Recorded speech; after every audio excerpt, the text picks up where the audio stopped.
hola, hola, hola, hola, hola.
Que está contiguo a la Facultad Nacional de Salud Pública. En este auditorio hay salidas de emergencias ubicadas a su mano izquierda, en la parte trasera delantera del auditorio. La sede de investigación universitaria SIU cuenta con extintores en caso de presentarse un conato de incendio, ubique el más cercano. Contamos con un botiquín de primeros auxilios y camillas para traslados de pacientes en la portería principal. Por su seguridad y por una rápida y efectiva evacuación, mantenga la calma. No grite, no corra, ni empuje durante la evacuación. E informe si sabe de alguna persona que aún se encuentra al interior del lugar. Siga las rutas señalizadas de evacuación para llegar al punto de encuentro, que es la plazoleta principal. Como medida de seguridad, recuerde siempre el cuidado de sus objetos personales, bolsos y portátiles. No los deje en los auditorios durante los descansos. La 16ª Conferencia Internacional AMNET, Red de Vigilancia de Enfermedades Crónicas de las Américas, y primer seminario REC, Red de Enfermedades Crónicas, mejorando la capacidad para la vigilancia, el análisis, la presentación de propuestas y resultados de investigación en enfermedades crónicas no transmisibles, les da la bienvenida a este evento que tiene como propósito compartir conocimientos, afianzar lazos de colaboración internacional y local, explorar perspectivas de trabajo conjunto entre las redes de conocimiento AMNET y REC, para el fortalecimiento de la investigación, el monitoreo de las enfermedades crónicas y la promoción de acciones dirigidas para su reducción. La Red de Enfermedades Crónicas, REC, nace como una alternativa local a la necesidad de integrar académicos y organizaciones que se preocupan por estudiar, analizar, proponer acciones conducentes a monitorear y controlar la creciente epidemia de enfermedades crónicas, que afectan sin distinción todas las poblaciones. Es un honor para nuestro departamento, Antioquia, la ciudad de Medellín, y para nuestra universidad haber acogido por segunda vez consecutiva la 16ª Conferencia Internacional AMNET. Recordamos que en este mismo lugar se realizó la 15ª conferencia, que se llevó a cabo del 12 al 14 de noviembre de 2018, en el marco de los encuentros globales de la salud universal. De esta manera, la Facultad Nacional de Salud Pública se convierte por segunda vez en la principal promotora y auspiciadora de la conferencia de 2019. Destacamos a las organizaciones aliadas a esta conferencia y seminario: Vicerrectoría de Investigación y Extensión de la Universidad de Antioquia, Centro de Extensión de la Facultad Nacional de Salud Pública, Grupo de Epidemiología, Buró de Medellín, AMNET y Universidad de Carolina del Sur. Asimismo, agradecemos el apoyo de la Unidad de Comunicaciones y todo el equipo de trabajo de la Facultad Nacional de Salud Pública. Les informamos que su registro al evento lo pueden realizar a través de los códigos QR, que se encuentran visibles en el hall del auditorio. Es importante realizarlo, ya que así obtendrá la certificación al evento. Saludamos a los miembros de la mesa principal: Hugo Vilchis, presidente en el periodo 2016 a 2018 de la Red de Vigilancia de Enfermedades Crónicas AMNET; Paula Díaz Valencia, actual presidente de la Red de Vigilancia de Enfermedades Crónicas de las Américas; Lizardo Osorio Quintero, jefe del Departamento de Ciencias Básicas de la Facultad Nacional de Salud Pública; Juan Carlos Ceballos, miembro fundador de la Red de Vigilancia de Enfermedades Crónicas de las Américas. También damos un cordial saludo a los invitados especiales, estudiantes, profesores de diferentes universidades y personal de instituciones de salud, que hoy hacen presencia en la 16ª Conferencia Internacional AMNET y primer seminario REC. Para comenzar, los invitamos a ponerse de pie para entonar el himno de Colombia, de Antioquia, el himno de la Universidad de Antioquia y el himno de la Universidad de Antioquia.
Himno de la Universidad de Antioquia.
Pueden tomar asiento.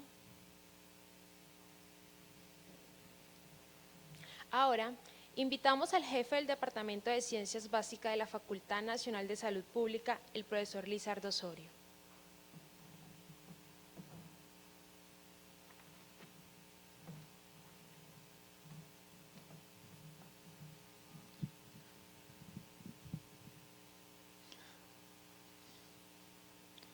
Muy buenas tardes a todos y a todas. En nombre del profesor José Pablo Escobar Vasco, decano de la Facultad Nacional de Salud Pública, y en mi nombre propio, como jefe del Departamento de Ciencias Específicas, también de la Facultad, les doy una calurosa bienvenida a la 16ª Conferencia Internacional de AMNET y el primer seminario de la Red de Enfermedades Crónicas, liderada por la Universidad de Antioquia, a todos los expositores nacionales e internacionales, a los participantes de Colombia y otros países, y a los profesores y estudiantes de la Universidad de Antioquia y de otras instituciones educativas.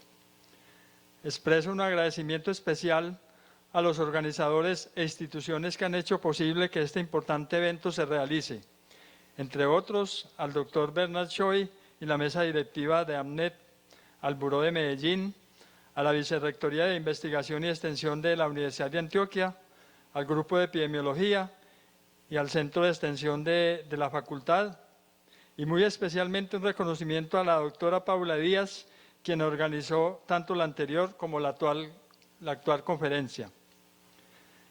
En la Universidad de Antioquia promovemos el desarrollo de iniciativas como este importante evento, donde se articulan la academia, la investigación y la extensión en torno a una temática de gran pertinencia para la región y el mundo: las enfermedades crónicas, patologías responsables del mayor número de muertes y enfermedad en Colombia y el mundo. Para tener una idea de la importancia de estos eventos relacionados con el estudio, prevención y control de las enfermedades crónicas, es importante destacar que, según la Organización Mundial de la Salud, alrededor del 80% de todas las enfermedades crónicas ocurren en países de bajos y medianos ingresos, donde vive la mayor población mundial, afectando la calidad de vida de sus ciudadanos y los presupuestos destinados a la salud. Para el caso de Colombia, el Instituto Nacional de Salud y el Ministerio de Salud y Protección Social reportan una mortalidad por enfermedades cardiovasculares, enfermedades respiratorias crónicas y diabetes mellitus por encima de la ocasionada por homicidios y accidentes.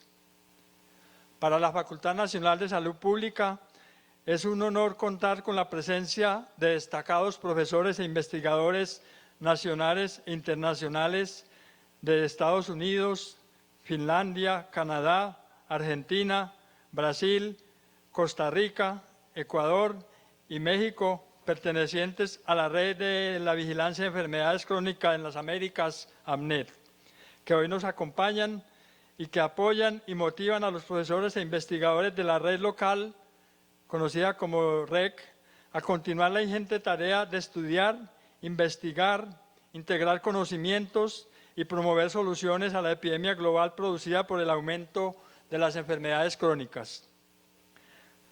Deseo que este evento permita integrar saberes y soluciones alrededor de estos importantes problemas de salud pública y que todos tengan una feliz estadía en la facultad y en la ciudad de Medellín. Sean todos bienvenidos y bienvenidas. Muchas gracias.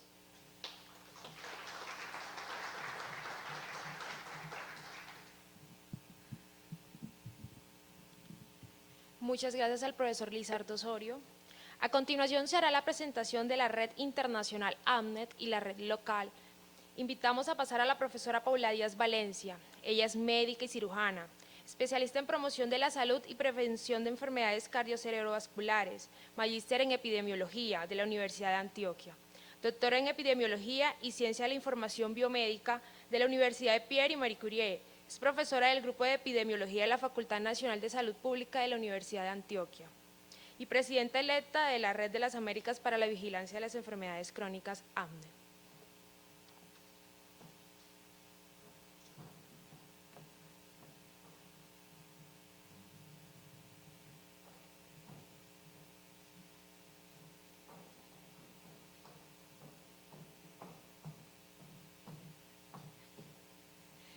Bueno, buenos días para todos. ¿Cómo amanecieron? ¿Cómo están hoy?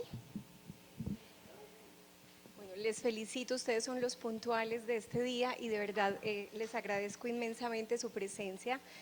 Hacen parte de esta construcción colectiva de la cual estoy completamente orgullosa porque nos podemos realmente ver en este momento, en este espacio, las caras de unos que vienen soñando con aprender de otros grandes expertos que vienen a compartir muchas experiencias y en general estamos en este proceso de construir juntos. Muchísimas gracias.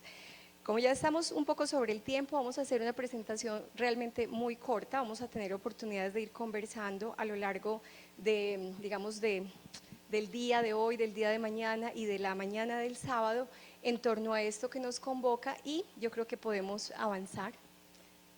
Gracias.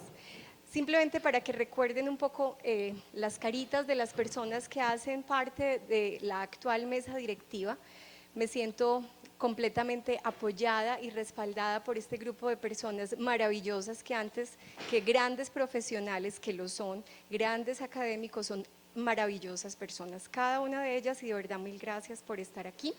Entonces ya ustedes van reconociendo al doctor Hugo Vilchis, que es nuestro expresidente, pasado presidente, María Lisset Villalobos, que la vamos a ver mañana en medio de toda su presentación sobre envejecimiento en Costa Rica, Camila Rodríguez, para las personas que está por aquí. Eso, muy bien. Tenemos un grupo grande de estudiantes de Camila.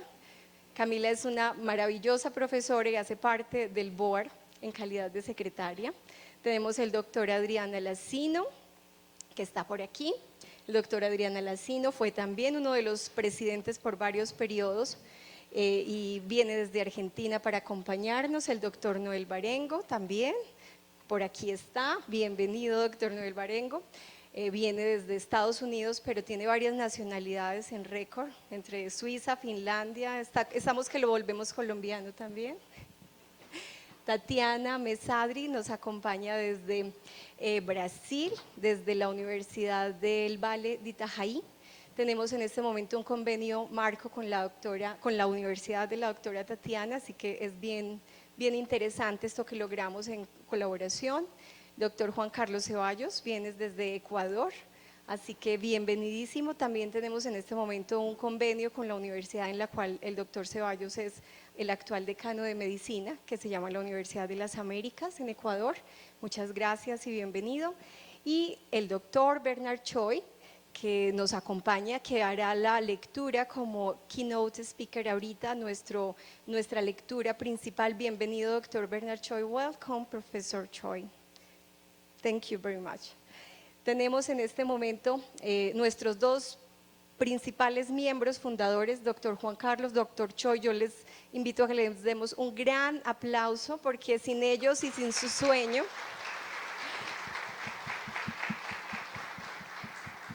no sería realmente posible. Y es un sueño que ya ellos nos contarán, pero empezó hace mucho tiempo. Gracias, Flor. Podemos continuar. Esto es simplemente una demostración de que yo estuve en esa reunión. Hay varias caras conocidas. Aquí están Hugo, está Juan Carlos y esto es 2007 y fue la primera vez que encontré esta red en Guatemala, en Antigua. No sé si Adrián también estaba por ahí, pero ya hay caras donde venimos conversando a lo largo del tiempo. Gracias, Flor. La conferencia pasada, la 15ª conferencia, tuvo lugar en este mismo auditorio, hace parte incluso del nacimiento de lo que hoy llamamos la red local, que es la red de enfermedades crónicas que empieza a gestarse básicamente como pretexto de poder identificarnos, de poder crear un poco comunidad a lo largo de este tema desde la Universidad de Antioquia, y es ahí cuando le doy la más cálida bienvenida y agradecimientos a los profesores que están sentados, al profesor Wilson, la profesora Nuri de enfermería, Viviana, las chicas que nos acompañan, de verdad mil gracias, mil ladies, que ha sido una líder impresionante en esa red. Entonces es algo que empezamos a crear y a formar y a creer juntos y a crear juntos. Estas fueron algunas de las principales conferencias que tuvieron lugar durante el año.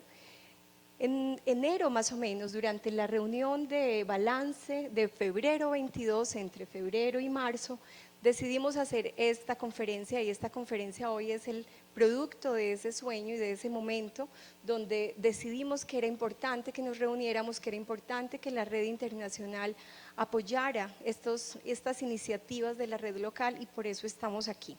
Mil gracias, fueron bastantes conferencias, pasa tranquila que no nos vamos a demorar.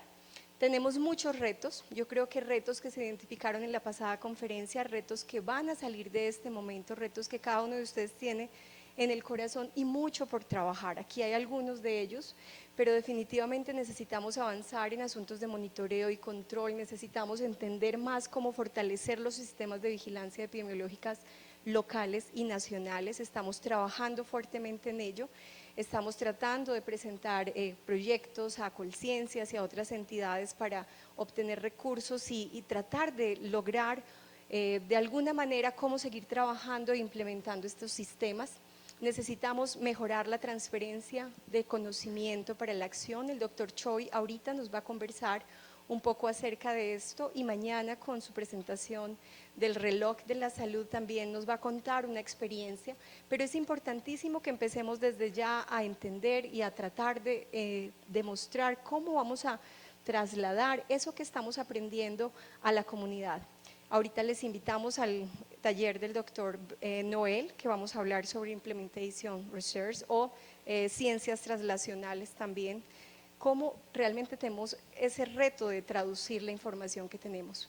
Mucho tenemos que aprender aún sobre el riesgo y otros paradigmas, tenemos que mirar qué tanto es mito, qué tanto es realidad, qué tanto tenemos que cambiar la manera de evaluarlos. Muchos determinantes coadyuvantes que están ahí jugando un papel que quizá aún no hemos podido identificar en el desarrollo de las enfermedades crónicas.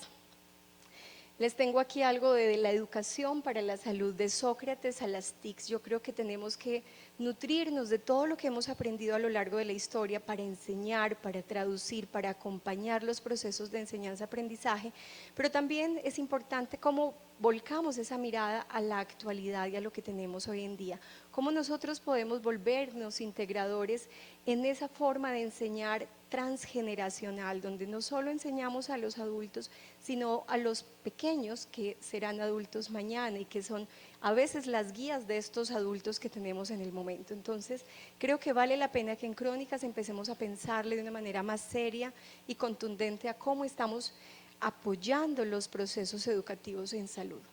Necesitamos definitivamente mucha más investigación, aprender de evaluación y todas esas otras inquietudes que cada uno de ustedes tiene en el corazón.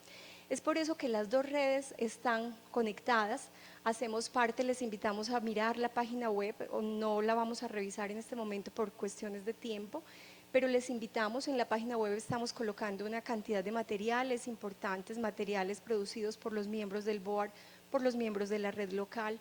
Tenemos un curso de escritura científica online al que se pueden suscribir si lo consideran pertinente. Tenemos en este momento también la posibilidad de tener un blog para que hagamos preguntas, para que tengamos opiniones y para que empecemos a generar una comunidad allí. Tenemos también colgado con autorización del doctor David Kleinbaum una cantidad de materiales que tienen que ver con una plataforma educativa en epidemiología llamada Active Epi. Así que, bueno, la página siempre está en construcción, aún todavía es muy incipiente y de verdad necesitamos trabajarle mucho, pero es una herramienta que ya existe y que les invitamos. Definitivamente, AMNET y REC son mucho más que dos entidades, somos una comunidad, somos un grupo grande de amigos que realmente queremos seguir trabajando y construyendo. Entonces, muchísimas gracias.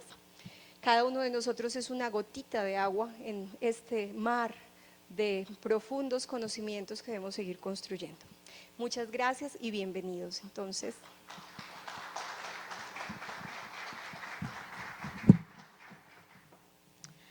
Agradecemos a la profesora Paula Díaz y a partir de ahora damos inicio a la primera actividad de la 16ª Conferencia Internacional AMNET y primer seminario REC. En este primer momento vamos a tener la conferencia inaugural, Salud Pública Clínica, con Bernard Choi.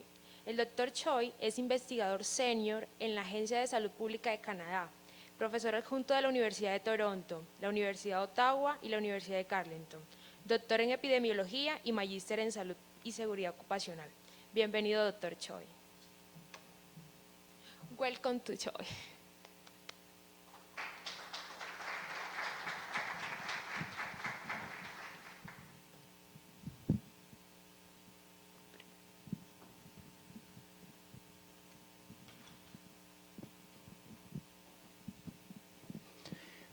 Buenos días.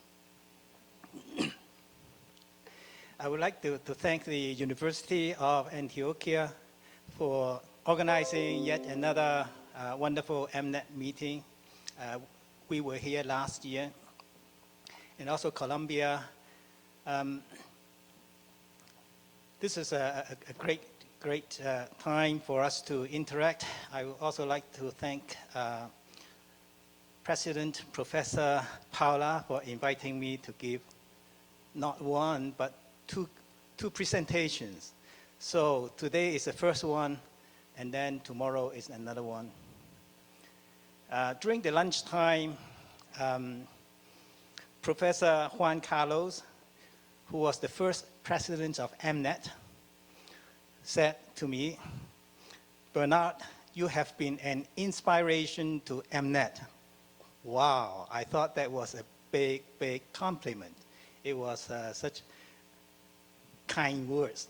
So I thought, how can someone who does not understand Spanish to be an inspiration for AMNET? No, I know 3 Spanish words. Buenos días, muchas gracias, and then vamos. So I think that's the answer. Vamos, vamos, vamos, vamos. That's the inspiration for the AMNET, the network, to move on. That's the only way. do not go back. Always, let's go, let's go. As you know, AMNET was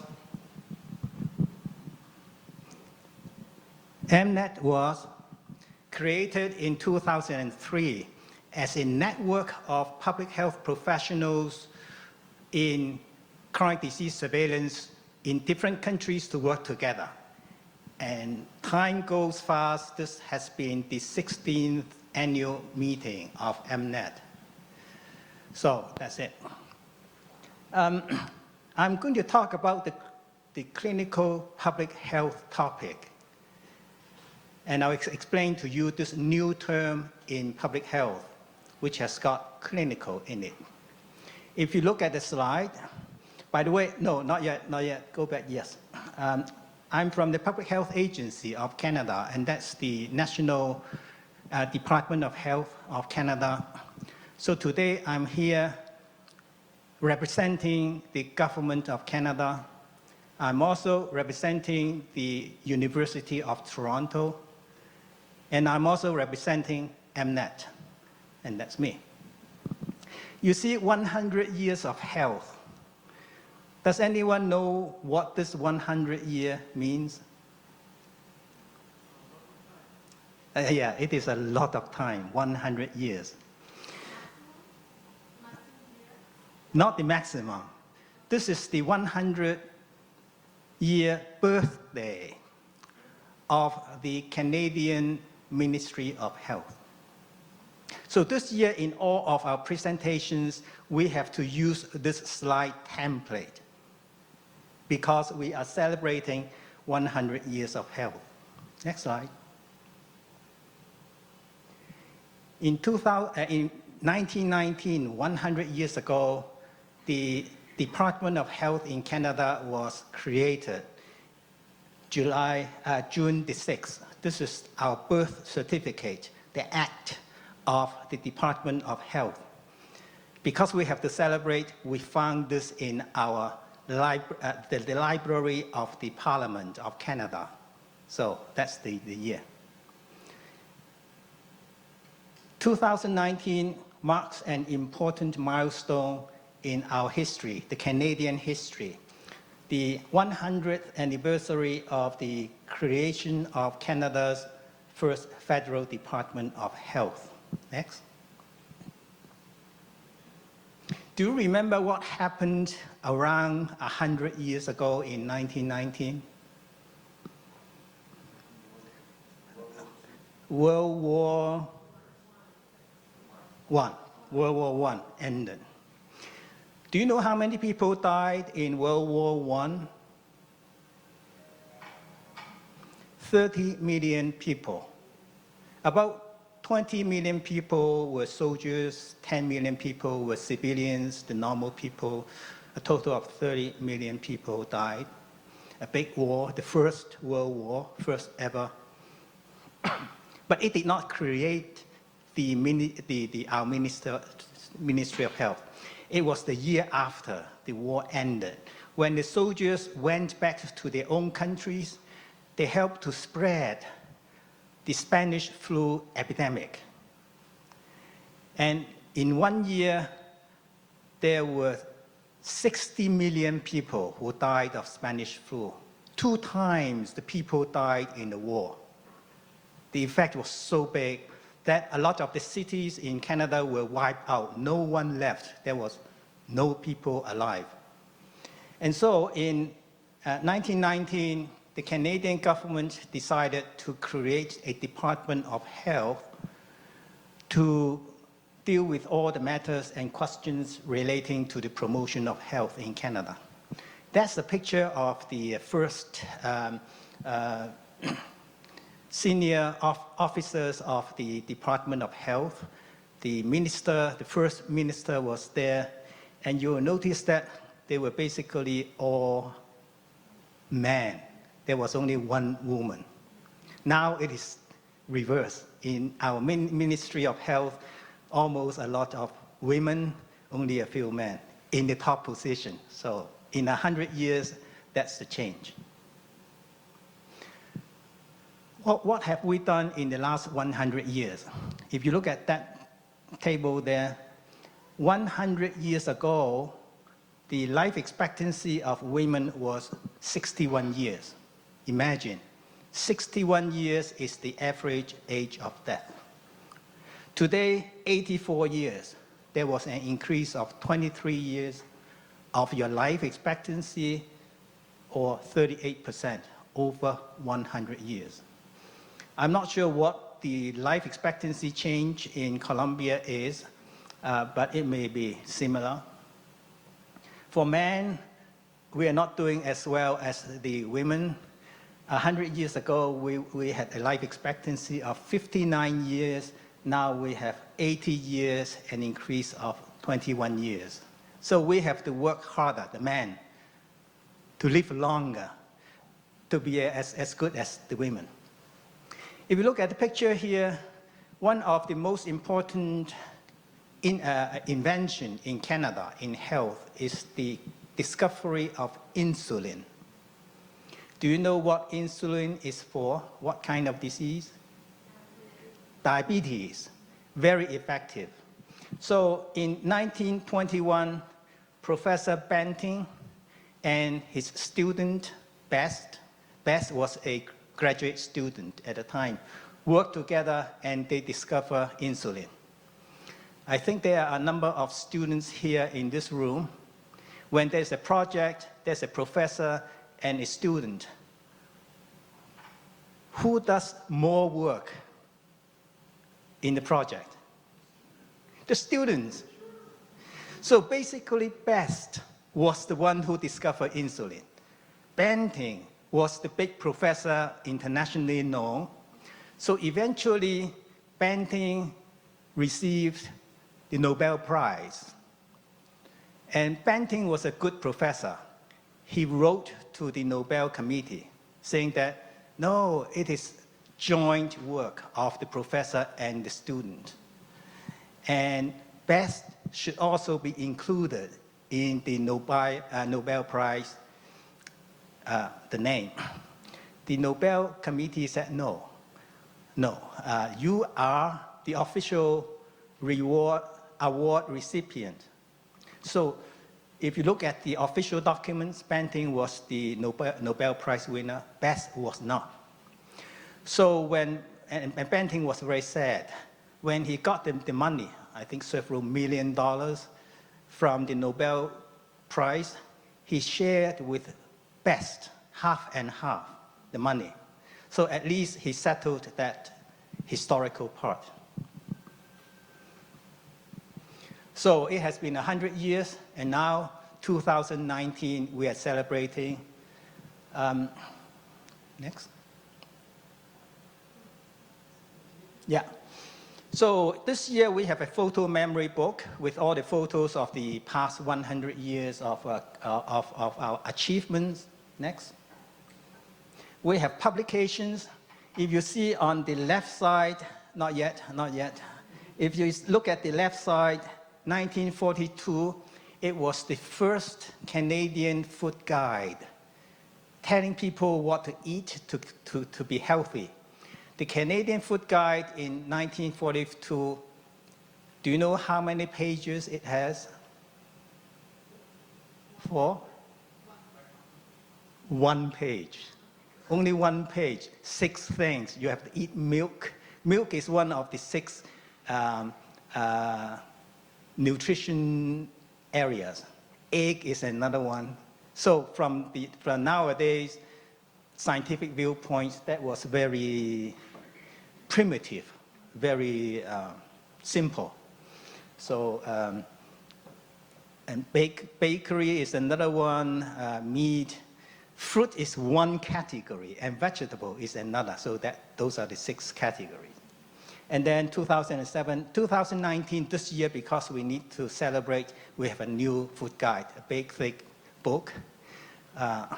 After you go through all the pages, you feel so full, you do not want to eat. Next. So we have public lectures. Next. We have lectures. Next. We have exhibitions. If we look at the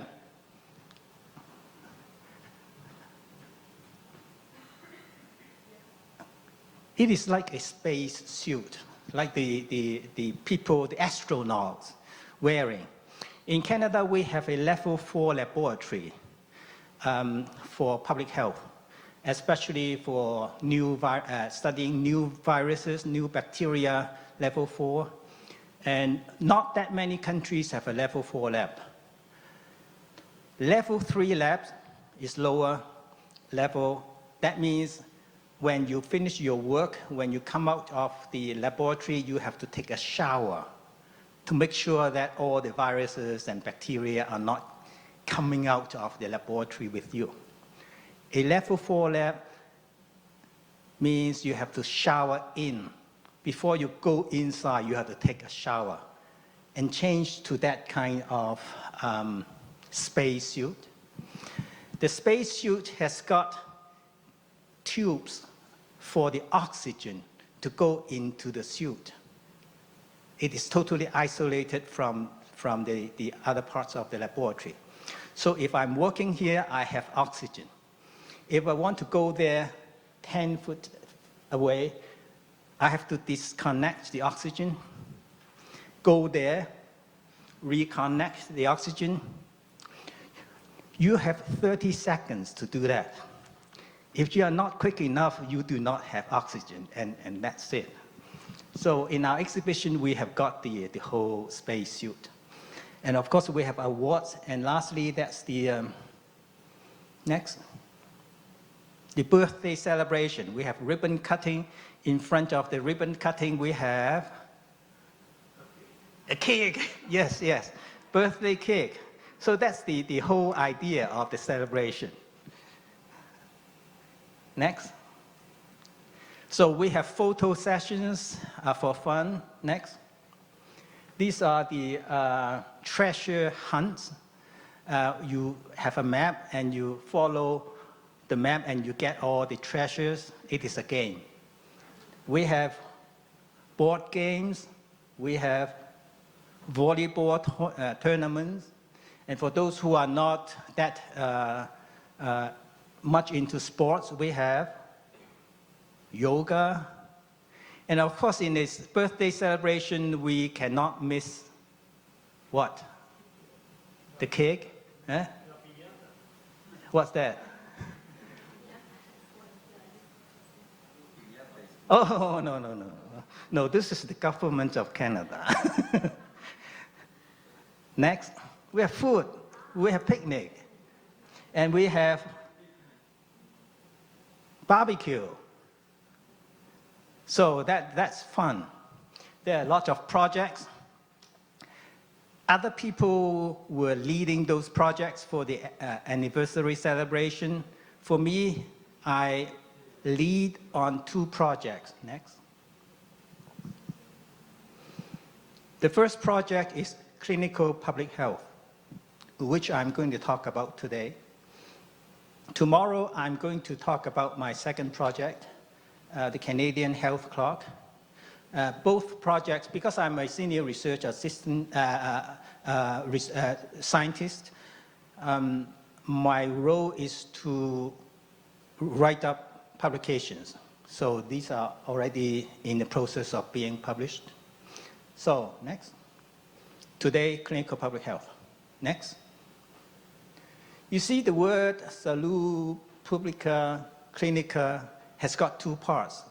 We have public health, and we know a lot about that because we are all public health people. We have clinical, and that's clinical medicine. We want to encourage the public health people and clinical medicine people to join forces to work together.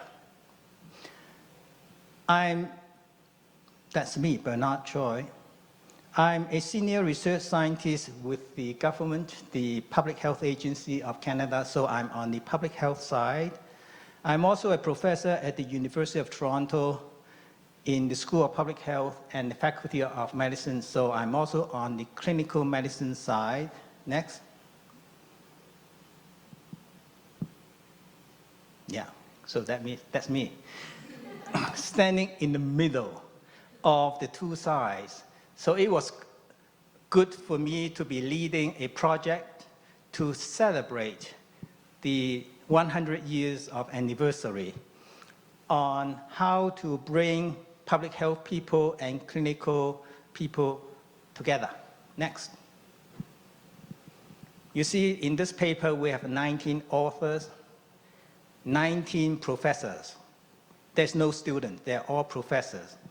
And if you look at the qualifications, some have PhDs, they are research doctors, mostly in the public health side.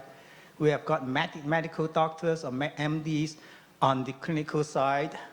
And some people have got both training. Some people have only PhD or MD.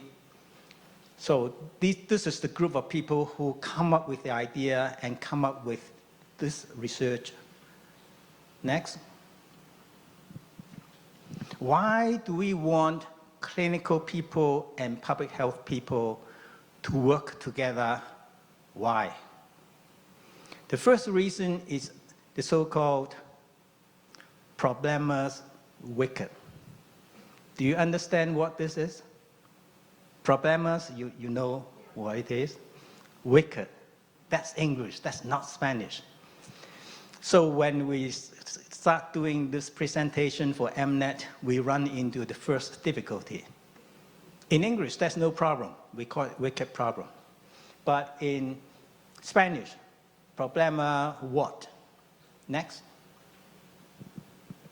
In the Spanish literature, we found 3 terms to describe the English word wicked problem. Problema perverso, problema malvado, and problema retorcido. Which one do you think is the best Spanish term for wicked problem? Anyone? Number 1, number 2, or number 3?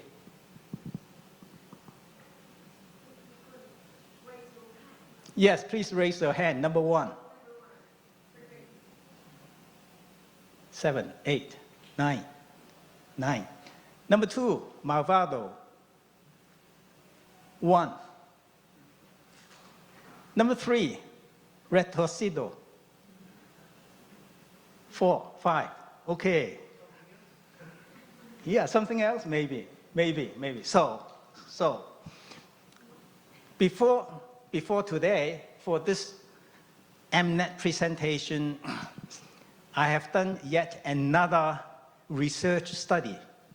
The aim was to find out the name in Spanish for the term wicked problem. Next. We had 10 participants, 4 AMNET board members. We have our president of AMNET, Professor Paula, Professor Hugo, Professor Liz, and Professor Noel, 4 AMNET board members. And I thought 4 may not be enough. So I found my colleagues in the Canadian government who speak Spanish. I found 4 people. So the 10 of us did research in the Spanish literature to find about this. So we found a lot more options to make things worse. Wicked problem is a complex problem that's difficult or impossible to solve. I will tell you what it is with some examples. In English, the word wicked is not a good word. It is a very bad word. A wicked person is someone who is very bad, who should be put in the prison.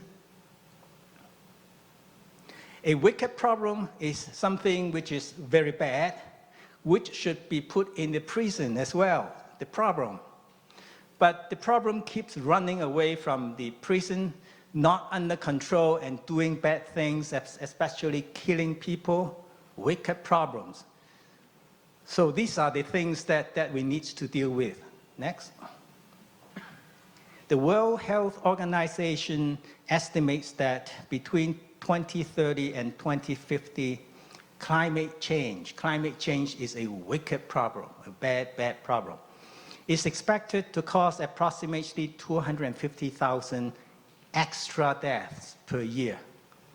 if there were no climate change, from malnutrition, malaria, diarrhea, and heat stress. So this is bad. This should be put in prison, but it is not under control. Climate change, it keeps running away. Next. So the group of 10 people in this research came up with not 3, but 13 Spanish names for one English name. And so I asked the 10 people to vote on the 13 terms, and of course some of them dropped out.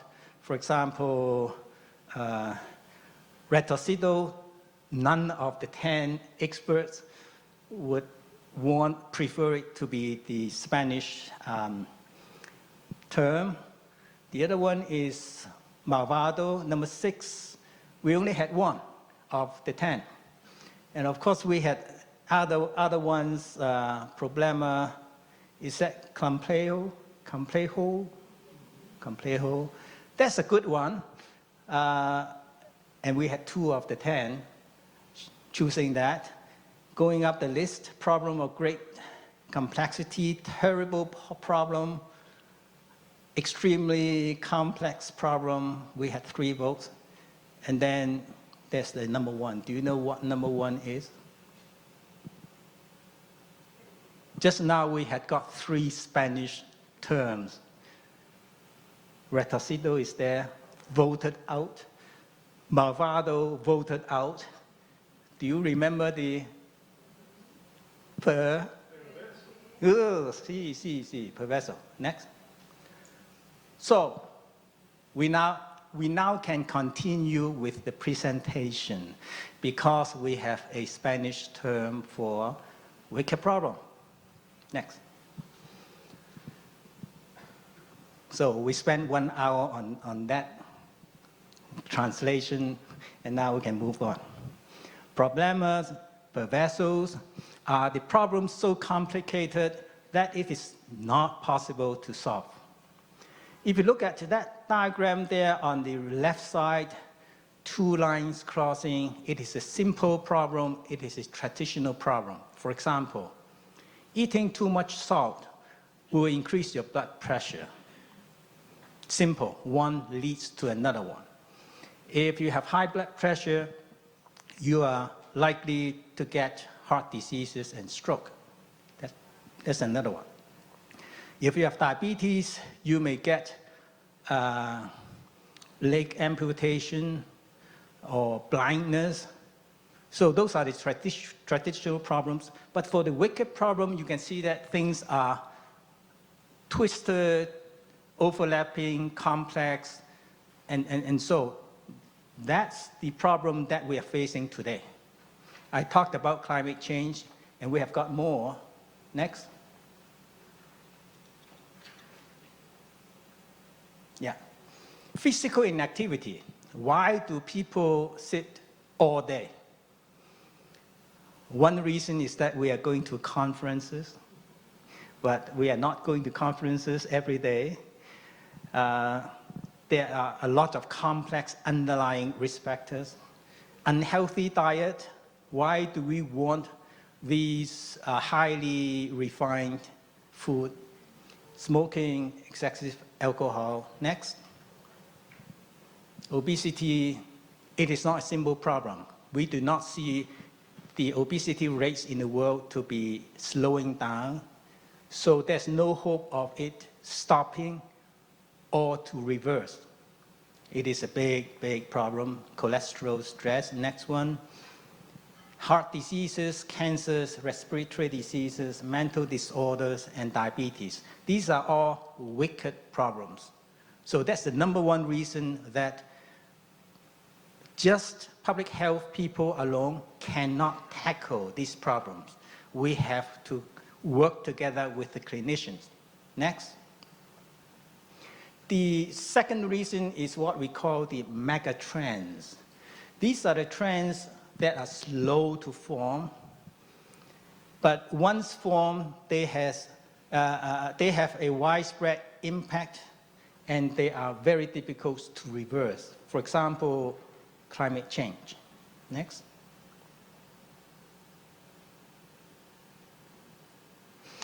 Climate change was created only in the last 50 years, no longer than that. In 50 years, it took us 50 years to get to today.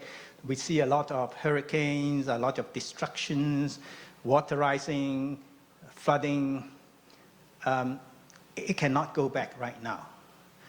Because of the use of the release of carbon dioxide and other greenhouse gases, it traps heat in the atmosphere, causing climate change. Next.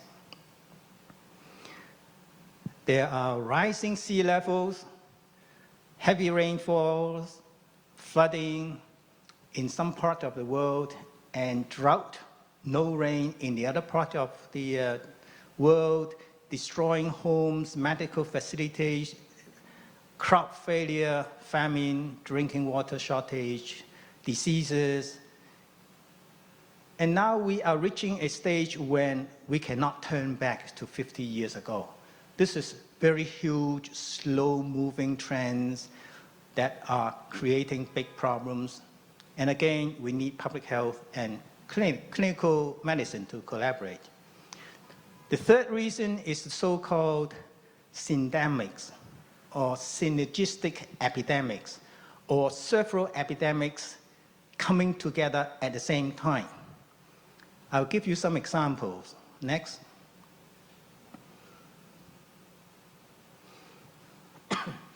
This is the substance use, violence, and AIDS syndemic. 3 epidemics coming together. And it is called the SAVA syndemic. We also have Chagas disease, rheumatic heart disease, and congestive heart failure syndemic. This comes together. Physical inactivity, stress, obesity, and diabetes, they also come together. And these are the syndemics. If the epidemic is not individually occurring, but jointly occurring, it makes it a lot harder for us to tackle these things. So again, it is pointing to the collaboration of public health. Public health alone cannot tackle all these problems. Physicians cannot tackle all these problems. So we have to join forces. Next. Because of all these 3 major issues. Next. Public health and clinical medicine have to join force, shaking hands to create a collaboration of clinical public health. The question is, can medical doctors and public health people collaborate? How many think they can collaborate? How many think they cannot collaborate? Cannot. Good, you're a good group. You're a good group. No one say they cannot collaborate. But in fact, if you talk to a lot of the medical doctors, they would tell you, no, public health is totally different. They are a different kind of people. We are clinicians. There's no room for collaboration. So what we want to find out by doing a formal study. Next. In 2012, at the University of Toronto, the Talalana School of Public Health, we first created the Division of Clinical Public Health. The first. No other people, no other universities. In this university, is there a Department of Clinical Public Health? University of Antioquia, do you have a, no. Department of Clinical Public Health, no. No, we in Toronto was the first ever to create this department. We call it division. The Division of Clinical Public Health defines clinical public health as the integration of primary care, preventive medicine, and public health. So good. We have a definition, but I talked to a lot of the professors in the division. We do not know what clinical public health means. Is it a new discipline, or is it just a collaboration of several disciplines? New discipline, for example, biology, chemistry. They come together to create a new discipline called biology, chemistry, biochemistry. And biochemistry is a totally new discipline. That is not biology, that's not chemistry. Computer sciences and visual art, two disciplines, when they combine together, they create a new discipline called computer sciences and visual art. Computer graphics. Computer graphics is a new discipline that's not computer and that's not visual art. In this case, is it a new discipline? And how? We don't know. So a lot of questions to answer. Next. The objective of this one is to see if we can have a consensus on the definition and the characteristics of clinical public health, and to seek ways of collaboration and to find out what in fact we are doing. Next. It was a two-wave design. We have about 200 faculty members in the division. So there were two-wave surveys. The first survey would ask questions, and then the results would be summarized and feed back to the same group. And you see, research ethics board approval was needed. We wanted to study ourselves on clinical public health, and we had to spend 6 months to apply for ethics approval. Very interesting. Next one. So wave one, we had 14 questions about what they think. And then wave two, we had 12 questions to the professors. These were all the professors in the division. Next one.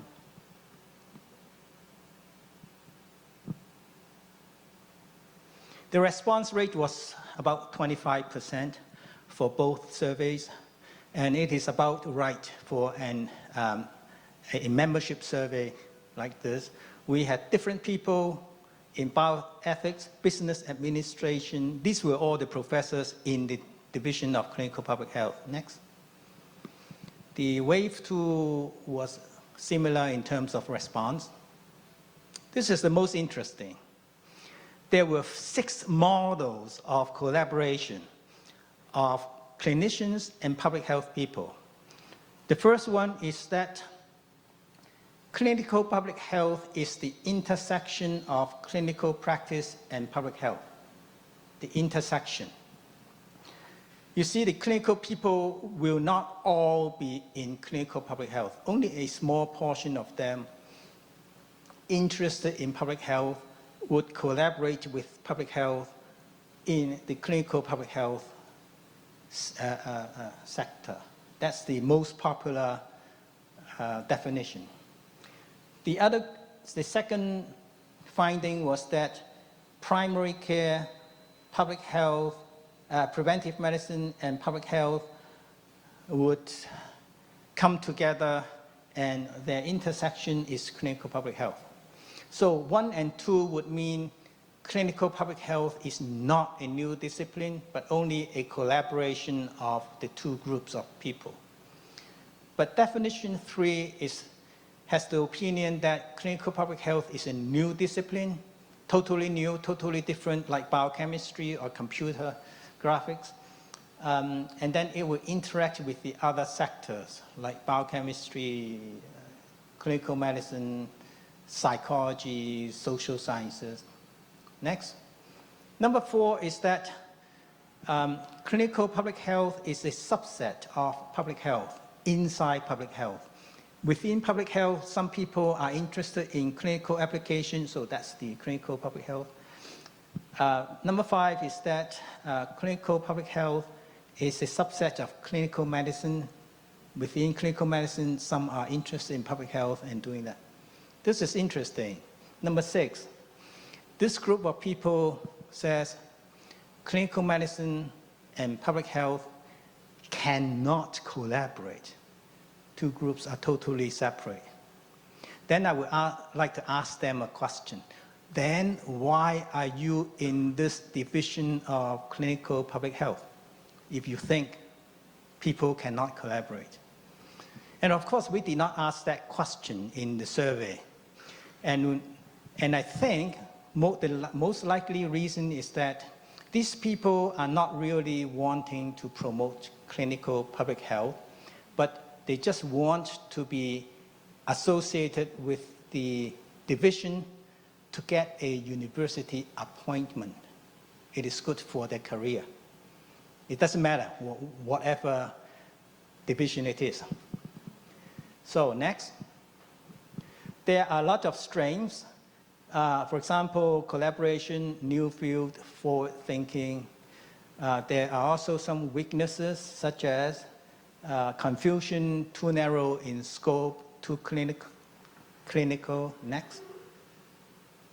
There are opportunities to address non-traditional public health issues. Clinical public health can do that, such as climate change, such as obesity, can create new approaches to raise the profile, and there are threats, excluding some collaborators. For example, if it is a clinical public health project, if you do not have an MD degree, medical training, you might not be welcomed by the group. Potential threats. Next one. For the collaborative projects, it can be collaboration on a systems approach. It can be methodological development. Next. Development for policies and guidelines. Number 4, projects that involves patients that public health alone is difficult to perform. Next. Number 5, research on screening. Screening is a common theme between clinical medicine and public health. Number 6, new thinking outside the box. So we need a box like this, thinking outside the box. Next. So in 2012, the University of Toronto was the only university that had a division of clinical public health. Now there are 3 universities. George Washington University in Washington, D.C., the upper picture, and the University of South Carolina, the picture below. They all have created, they follow the example of the University of Toronto and have their own programs. We find that clinical public health is not a new discipline, but an encouragement for collaboration. Next. We have identified a number of projects for collaboration. We have a number of limitations. Next. We have 6 definitions. The lack of a full consensus is interesting. Some of the participants said that clinical medicine and public health can collaborate. The other group cannot. So it is interesting. Our study is a starting point. Next. Before closing, I just want to tell you how close Canada and Colombia and other parts of Latin America is. This is the 2019 Latin Festival in Ottawa. 2 weeks ago, 2 weeks before I come here, I took these pictures. So I'm going to show you some of the pictures of the parade. This is the parade when it started. It says, yeah, that's a Festival Latino Americano. Colombia, next one. So these are the festival activities. This is the last slide. It is time that clinicians and public health professionals join forces to tackle and respond to emerging problems such as obesity, diabetes, and other epidemics. But we need to work out exactly how the two groups, who are traditionally so different and distinctly and distinct from each other, to be able to collaborate. Next. Thank you very much.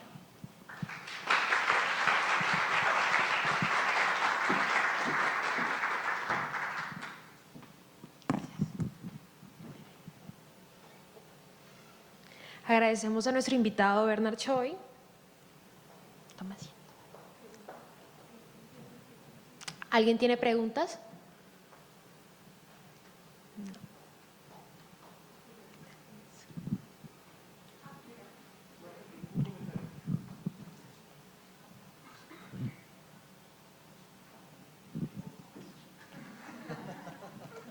No, it's a comment,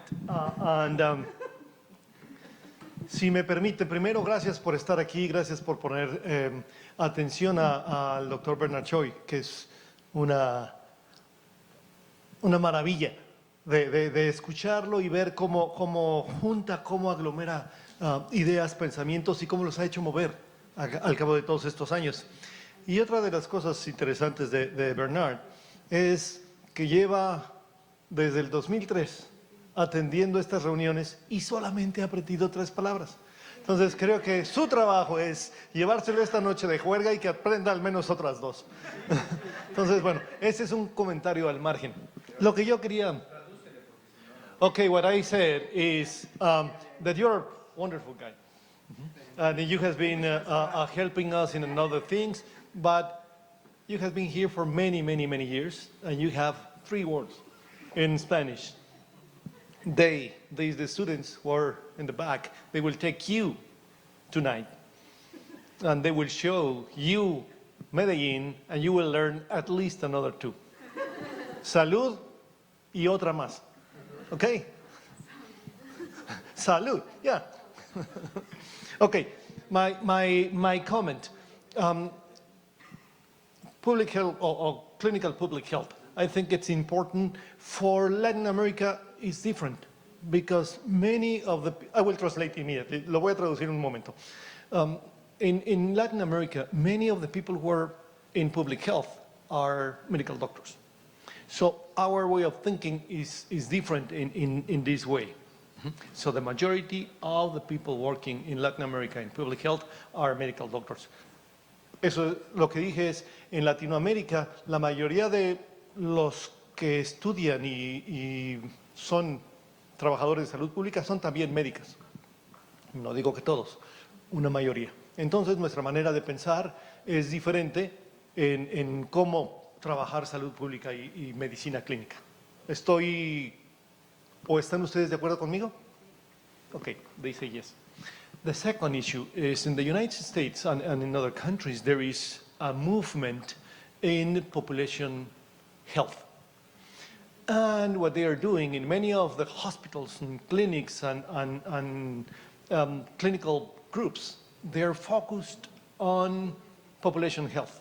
And what they're trying to do is exactly see how this population health could put together public health and the clinical issues. Basically, what they're doing, these population health departments are analyzing the outcomes of the clients, the patients, and compare these with their results in public health and what other activities are there.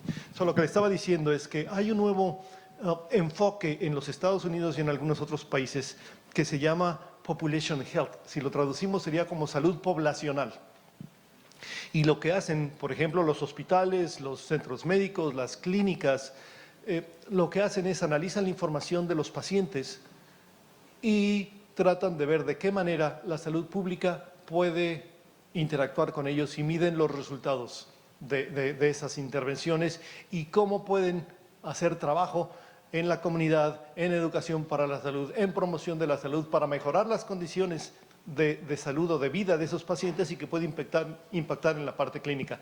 So this is something that we could discuss and say. So that was my comment. Gracias.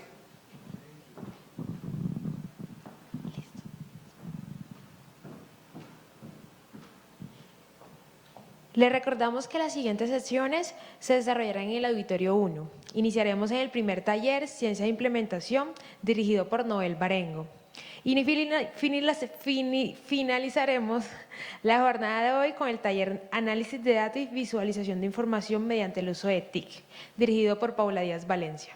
Ahora los invitamos a degustar de un café de origen a cargo de los baristas Andrés Jaramillo y Ángela Gutiérrez. Esta pausa café será de 15 minutos y se llevará a cabo en el hall del auditorio.